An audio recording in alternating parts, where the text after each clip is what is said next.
السلام علیکم ورحمۃ اللہ تعالیٰ وبرکاتہ۔ درود پاک پڑھنے اللہم صلی علی سیدنا شفیعنا حبیبنا نبینا مولانا محمد وعلی آلہ سیدنا مولانا محمد بارک وسلم صلی علیہ الصلاۃ والسلام علیک یا رسول اللہ یا حبیب اللہ صلی اللہ تعالیٰ علیہ وسلم۔ کل میں نے آپ کو غیبت کے تعلق سے کچھ احادیث مبارکہ بیان کیا، اس کے بعد یہ بتایا کہ غیبت کرنے والوں کی سزا کیا ہے۔ آج انشاءاللہ بتاؤں گا کہ کسی کی نقل و حرکت بھی کرنا غیبت کہلائے گا۔ مثال کے طور پر آپ یہ مان کے چلیے، جیسے کوئی لنگڑا ہے یا کوئی تتلا ہے، کان سے کم سنتا ہے، کوئی اونچا سنتا ہے۔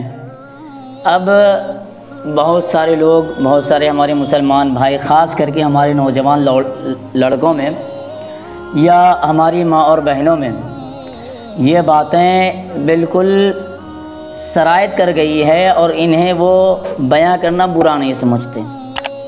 کون سی باتیں؟ جیسے ان کا دوست یا رشتہ دار میں کوئی یا تعلقات میں کوئی شخص لنگڑا ہے یا زبان میں لکنت ہے یا تھوڑا اونچا سنتا ہے، تو لوگ کیا کہتے ہیں، اب جب تک دوستی ہے تب تک ٹھیک ہے، جہاں دوستی ختم ہو گئی یا کچھ آپس میں مطلب تعلقات کسی بنا پر خراب ہو گئے، تو اب دیکھیے کیا حال رہتا ہے ہمارا۔ ہم کیا کرتے ہیں، ان کی نقل کرنا شروع کر دیتے ہیں۔ کیا اب جیسے ہم گئے آپ کے پاس، اب آپ کے پاس جا کر کہتا ہے میں تمہیں نہیں معلوم، کیا نہیں معلوم؟ کہہ رہا فلاں کا لڑکا تو ایسے ایسے چلتا ہے، فلاں کا لڑکا ایسے ایسے چلتا ہے، تمہیں نہیں معلوم؟ فلاں کا لڑکا تو ایسے ایسے بولتا ہے، تمہیں نہیں معلوم؟ اس کو کچھ کہو کرتا کچھ اور ہے۔ یعنی الغرض کہنے کا مقصد یہ ہے کہ ہم کسی کے چال و فعل کا بھی اگر نقل کرتے ہیں یا کسی کے بولنے کے انداز کا نقل کر کے یہ مطلب عیب سمجھ کر کسی کو بتاتے ہیں، تو یہ بھی غیبت میں شمار ہوتا ہے۔ کیا ہوتا ہے؟ یہ بھی غیبت میں شمار ہوتا ہے۔ اور نقل کر کے دکھانا، یہ زبان سے کہنے میں زیادہ غیبت ہے، اس میں زیادہ جو ہے برائی پائی جاتی ہے، اس میں زیادہ جو ہے عیب ہے۔ کیوں؟ آپ زبان سے کہتے ہیں تو ان کی حلیہ کو نہیں بتاتے ہیں، ان کے حلیہ کو نہیں بتاتے، لیکن جب آپ چل کے دکھاتے ہیں یا کر کے دکھاتے ہیں تو گویا اس کی پوری تصویر کو آپ سامنے رکھ دیتے ہیں۔ تو کسی کا نقل کرنا عیب سمجھ کر یا ان کی خرابی کو بیان کرنا، یہ بھی ایک غیبت ہے۔ جیسے اب مثال کے طور پر یوں سمجھیے، کوئی بیساکھی والا ہے یا اللہ نے کسی کو پیر سے محتاج رکھا، یا پیر ہے پر پیروں میں چلنے کی قوت نہیں ہے، اب آپ ان کی نقل کریں کہ وہ یوں یوں یوں یوں چلتا ہے، ایسے ایسے چلتا ہے، تو یہ بھی غیبت ہے۔ اور ایسا کرنا بھی اسلام میں، ان کی نقل یا ان کی برائی مطلب اعضاء جسم سے بیان کرنا بھی اسلام میں حرام ہے اور یہ گناہ کبیرہ ہے۔ اب آپ جب تک ان سے معافی نہ لے لیں گے تب تک اللہ تبارک و تعالیٰ آپ کو معاف نہیں کرے گا۔ تو کسی کے فعل کو، کسی کے مطلب زندگی کے جو ان کے چلنے کا انداز ہے، جو کھانے کا انداز ہے، جو اٹھنے بیٹھنے کا طریقہ ہے، اگر آپ برا سمجھ کر کسی کے سامنے بیان کرتے ہیں تو یہ بھی غیبت ہے۔ اب کوئی بھائی بڑا بڑا نیوالا کھاتا ہے، کوئی چھوٹا نیوالا کھاتا ہے، اب اگر آپ نے کہا ارے فلاں کو کھانے کی تمیز ہے، ایسے ایسے لیا اور یوں کھانا شروع کر دیا، یہ لیا اور اتنا بڑا بڑا نیوالا کھاتا ہے، پورا منہ کھول کے کھاتا ہے، یہ بھی ایک غیبت ہے۔ خاص کر کے یہ سب چیزیں ہماری ماں اور بہنوں میں زیادہ پائی جاتی ہے۔ وہ لوگ جب آپس میں بیٹھتی ہیں تو ایک دوسرے کی برائی بہت کرتی ہیں، چاہے جسم کا ہو یا اوڑھنے پہننا کا ہو یا کھانے پینے کا ہو یا چلنے پھرنے کا ہو، تو ہماری ماں اور بہنیں ان سب چیزوں کی زیادہ برائی کرتی ہیں۔ میں آپ سے کہوں گا کہ جب آپ گھر جائیں تو اپنی گھر کی عورتوں سے یا اپنی ماں اور بہنوں سے بتائیں کہ وہ کسی کی نقل نہ کرے، کسی کی مطلب ایسی بات نہ کہے کہ اس سے اس کا عیب ظاہر ہو، یہ سب چیزیں نہ کریں، بلکہ ان کی تعریف کریں۔ ایک واقعہ میں آپ کو بتاؤں، حضرت ابو ہریرہ رضی اللہ تعالیٰ عنہ سے مروی ہے، حدیث مبارکہ ہے۔ حضرت سیدنا ابو ہریرہ رضی اللہ تعالیٰ عنہ اس حدیث کے راوی ہیں۔ آپ فرماتے ہیں کہ حضور صلی اللہ علیہ وسلم نے فرمایا، جو دنیا میں اپنے بھائی کا گوشت کھاتا ہے، قیامت کے دن اس کے سامنے مردہ بھائی کا گوشت رکھا جائے گا اور کہا جائے گا، جسے تو زندہ کھاتا تھا اب اسے مردہ کو بھی کھا، اور اسے کھائے گا۔ پھر آپ نے یہ آیت پڑھی، اَيُحِبُّ أَحَدُكُمْ أَن يَأْكُلَ لَحْمَ أَخِيهِ مَيْتًا۔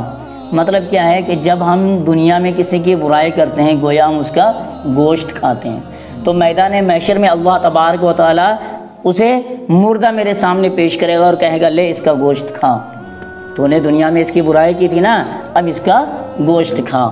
اس حدیث کا یہ مفہوم ہوتا ہے۔ اور آگے دیکھیے، حضرت ابو ہریرہ رضی اللہ تعالیٰ عنہ کا قول ہے کہ تم بھائی کی آنکھ کا تنکا دیکھ لیتے ہو مگر تمہیں اپنی آنکھ کا تنکا نہیں نظر آتا، یعنی تم تو یہ دیکھ لیتے ہو کہ اس کے اندر کتنے عیب ہیں، یہ چلتا کیسے ہے، یہ کھاتا کیسے، یہ اٹھتا بیٹھتا کیسے ہے، ان کی برائی کو تو تم دوسرے سے بیان کر دیتے ہو، پر تمہارے اندر کتنی برائیاں ہیں یہ تم نہیں دیکھتے ہو۔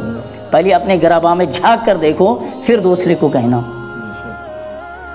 حضرت جابر بن عبداللہ انصاری رضی اللہ تعالیٰ عنہ سے مروی ہے، چونکہ حضور صلی اللہ تعالیٰ علیہ وسلم کے عہد مبارک میں غیبت کی بدبو کیوں محسوس نہیں ہوتی؟ پہلے جب انسان غیبت کرتا تھا تو بدبو آتی تھی کہ یہ انسان غیبت کر رہا ہے دوسرے کی، اس کے جسم سے کیا آتی تھی؟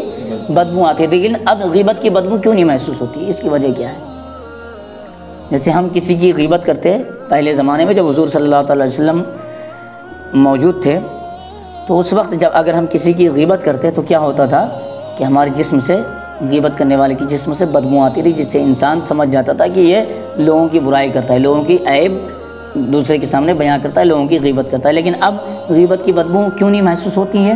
اس بارے میں حضرت جابر بن عبداللہ انصاری رضی اللہ تعالیٰ عنہ سے مروی ہے، کیونکہ حضور صلی اللہ علیہ وسلم کے عہد مبارک میں غیبت بہت کم کی جاتی تھی، اسی لیے اس کی بدبو آتی تھی، مگر اب غیبت اتنی عام ہو گئی کہ شام اس کی بدبو کے عادی ہو گئے ہیں۔ مشام اس کی بدبو کے عادی ہو گئے ہیں۔ مشام مطلب کہتے ہیں سونگھنے کی قوت کو۔ مشام اس کی بدبو کے عادی ہو گئے ہیں کہ وہ اسے محسوس نہیں کر سکتے۔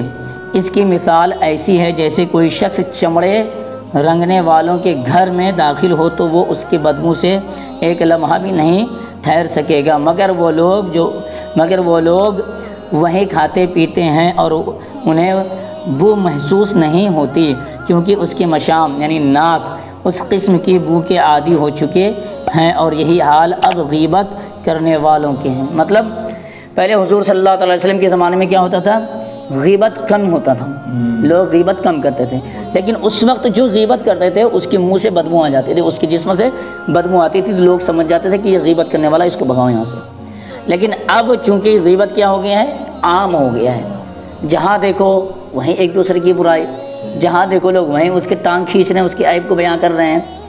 اسی وجہ سے اب کیا ہو گیا؟ مشام یعنی ناک اس بدبو کو سونگھنے کی عادی ہو گئی ہے، تو ہمیں غیبت کی بدبو محسوس نہیں ہوتی۔ انہوں نے ایک مثال دیا ہے کہ جیسے کوئی شخص چمڑے کا کاروبار کرتا ہے، آپ جو وہاں فیکٹری میں رہتا ہے انہیں وہ بدبو نہیں لگتی، کیوں؟ کیونکہ وہ وہاں رہ کر کے اس چیز کے عادی ہو گئے، اور آپ جائیے ایک منٹ نہیں رہ سکتے، فوراً بھاگ جائیں گے۔ لیکن جو وہاں کام کرتے ہیں، جو وہاں رہتے ہیں، وہ وہاں کھاتے پیتے سب چیز کرتے ہیں، تو اللہ تبارک و تعالی ہمیں غیبت جیسے گناہ کبیرہ سے محفوظ فرمائے اور ہمیں اپنے اعمال کی اصلاح کرنے کی توفیق عطا فرمائے، آمین ثم آمین۔ اللہ تبارک و تعالی ہم سب کو اس گناہ سے محفوظ فرمائے۔ السلام علیکم ورحمۃ اللہ تعالی وبرکاتہ۔